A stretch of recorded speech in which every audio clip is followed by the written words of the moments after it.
সিদি নুমান দেখতে যেমন সুদর্শন ছিল, তার স্বভাবও ছিল অত্যন্ত নম্র। একসময় সে আমিনা নামে এক পরমাসুন্দরী নারীকে বিয়ে করে ঘরে নিয়ে আসে।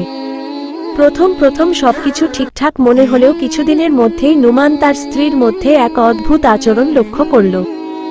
রাতের খাবারের টেবিলে যখন হরেক রকম সুস্বাদু খাবার সাজানো থাকত, আমিনা তখন সেগুলোর দিকে ফিরেও তাকাত না, বরং নিজের পকেট থেকে একটা ছোট্ট কাঠি বের করে খুব ধীরগতিতে মাত্র কয়েক দানা চাল খুঁটে খুঁটে খেত। নুমান ভাবল হয়তো আমিনা লোকচক্ষুর অন্তরালে অন্য কিছু খায়, তাই সে আর বেশি জোরাজুরি করল না। কিন্তু একদিন গভীর রাতে নুমানের হঠাৎ ঘুম ভেঙে গেলে সে দেখল আমিনা বিছানায় নেই। কৌতূহলবশত সে চুপি চুপি স্ত্রীকে অনুসরণ করে বাড়ির বাইরে বেরিয়ে এল। আমিনা দ্রুত পায়ে জনমানবহীন এক পুরনো গোরস্থানের দিকে এগিয়ে যাচ্ছিল। নুমান একটি বড় কবরের দেয়ালের আড়ালে লুকিয়ে যা দেখল, তাতে তার গায়ের রক্ত হিম হয়ে গেল।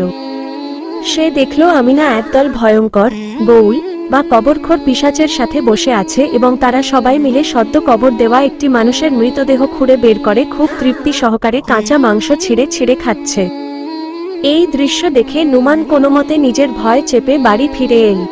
পরদিন সকালে খাবারের টেবিলে নুমান যখন আমিনাকে জিজ্ঞেস করল সে কেন রাতে বাইরে গিয়েছিল এবং কেন সে স্বাভাবিক খাবার খায় না, তখন আমিনা বুঝতে পারল তার গোপন বিভৎস সত্য নুমান জেনে ফেলেছে। মুহূর্তের মধ্যে আমিনার সুন্দর চেহারা হিংস্র হয়ে উঠল। সে টেবিলের ওপর রাখা এক গ্লাস জল হাতে নিয়ে বিড়বিড় করে জাদুর মন্ত্র পড়ল এবং সেই জল নুমানের গায়ে ছিটিয়ে দিয়ে চিৎকার করে বলল, মানুষের রূপ ছেড়ে এখনই এক কুৎসিত কুকুরে পরিণত হও। সাথে সাথে সিদি নুমানের শরীর কুঁচকে গিয়ে লোমশ এক কুকুরে রূপান্তরিত হল। আমিনা তাকে লাঠি দিয়ে পিটিয়ে বাড়ি থেকে বের করে দিল। নিরুপায় নুমান লোকালয় ছেড়ে বনের ধারে এক পুরনো পরিত্যক্ত মসজিদের পাশে আশ্রয় নিল। সেখানে এক বৃদ্ধ ইমানদার আলেম নিয়মিত ইবাদত ও জিকির করতেন। একদিন সেই আলেম কুকুরটির চোখের দিকে তাকিয়ে থমকে দাঁড়ালেন। তিনি তার আধ্যাত্মিক অন্তর্দৃষ্টি দিয়ে বুঝতে পারলেন যে এটি কোনো সাধারণ পশু নয়, বরং কোনো মজলুম মানুষ যার ওপর শয়তানি জাদুর আছর হয়েছে।